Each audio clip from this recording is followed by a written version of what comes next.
Horror कहानियां थी। चुड़ैल पार्ट 1। ऊंची ऊंची पहाड़ियों और घने जंगल से घिरा हुआ भैरवगढ़ गांव काली पहाड़ी के ठीक पीछे था। काली पहाड़ी यानी मौत का घर। भैरवगढ़ गांव तक पहुंचने का रास्ता बेहद दुर्गम था। लगभग 24 घंटे घने तूफान और तेज हवाओं की वजह से वहां के वीराने माहौल की कहानियां लोगों के दिलों को दहला देती थी। ऐसे बहुत कम लोग थे जो भैरवगढ़ गांव तक जाने की हिम्मत करते थे। लोगों का कहना था कि इस गांव के आसपास बुरी आत्माओं का साया मंडराता है।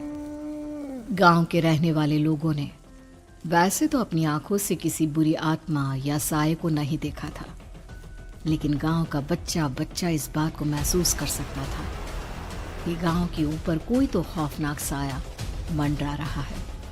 और उसकी वजह ये थी कि उस गांव में जैसे ही कोई लड़का 18 साल का होता, उसके 18वें जन्मदिन की रात ठीक 12 बजे अकस्मात उसकी मौत हो जाती।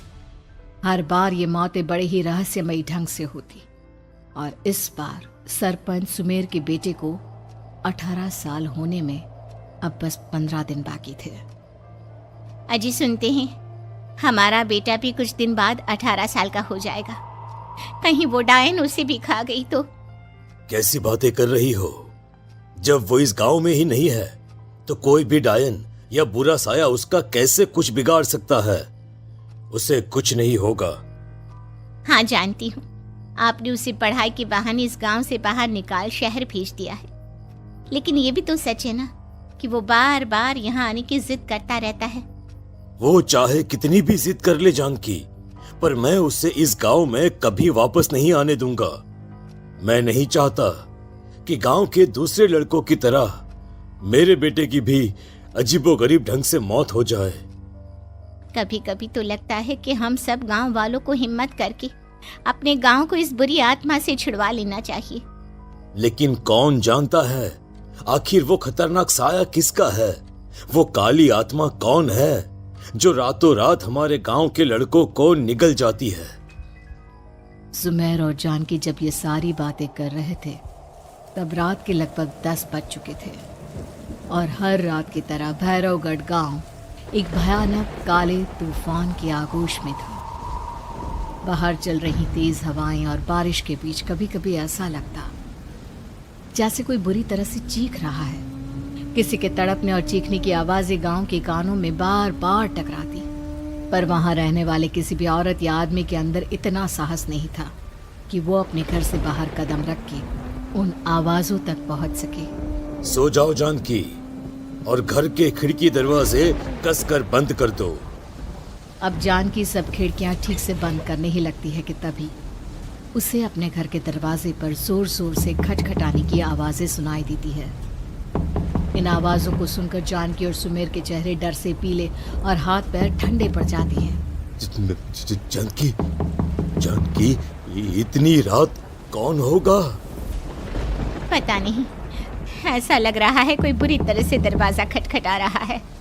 अरे हाँ, पर किसी की आवाज भी तो नहीं आ रही। क्या करूं? दरवाजा खोल लूं या नहीं? कहीं ऐसा ना हो कि किसी को हमारी मदद की जरूरत हो।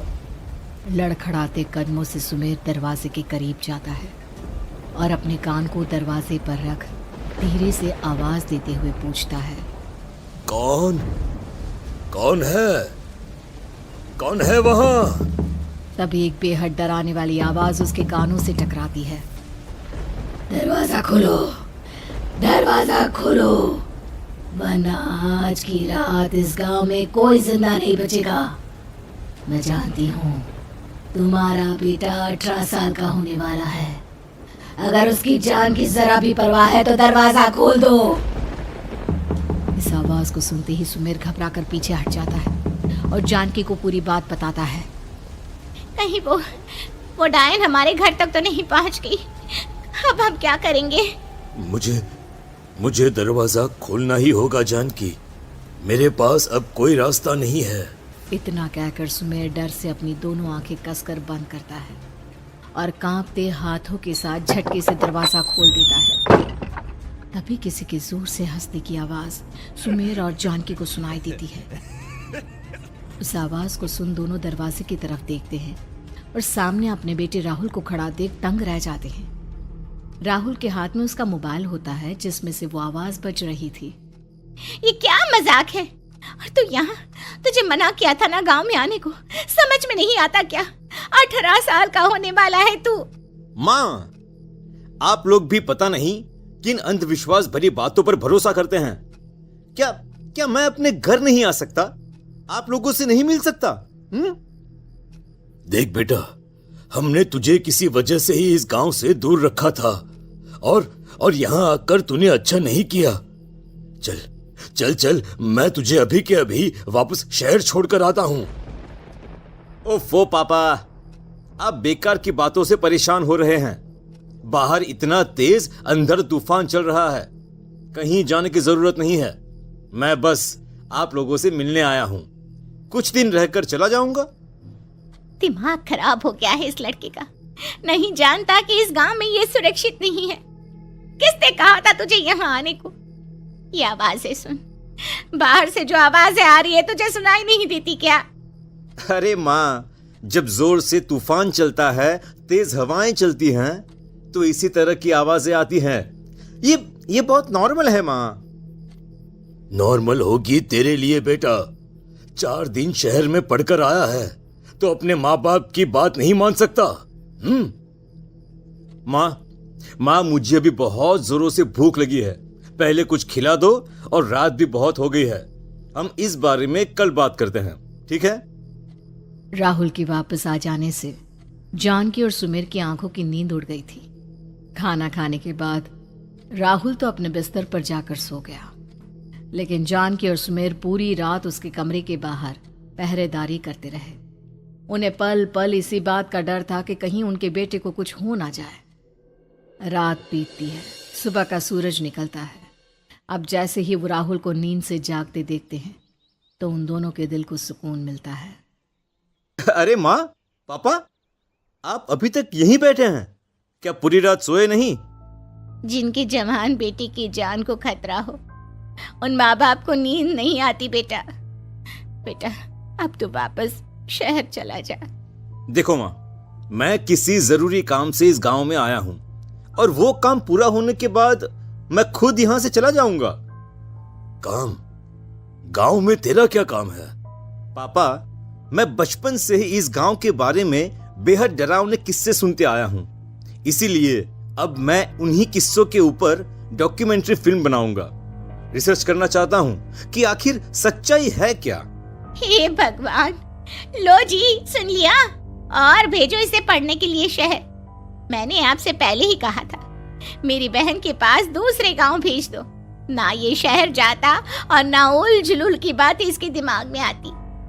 जानकी और सुमेर राहुल को समझाने की बहुत कोशिश करते हैं, पर वो किसी की बात नहीं सुनता और अपना कैमरा लेकर गांव की पास वाली काली पहाड़ी की तरफ निकल जाता है। अब राहुल जैसे ही काली पहाड़ी पर पहुंचता है, उसकी नजर पहाड़ी के ठीक बीचों बीच बनी एक पुरानी झोपड़ी पर पड़ती है। यहाँ भी कोई रहता है क्या? ये इंटरेस्टिंग होगा। राहुल की आवाज पहाड़ों से टकराकर उसके कानों में सुनाई दे रही थी। उसने चारों तरफ का नजारा देखकर वहां की तस्वीरें अपने कैमरे में उतारना शुरू कर दिया।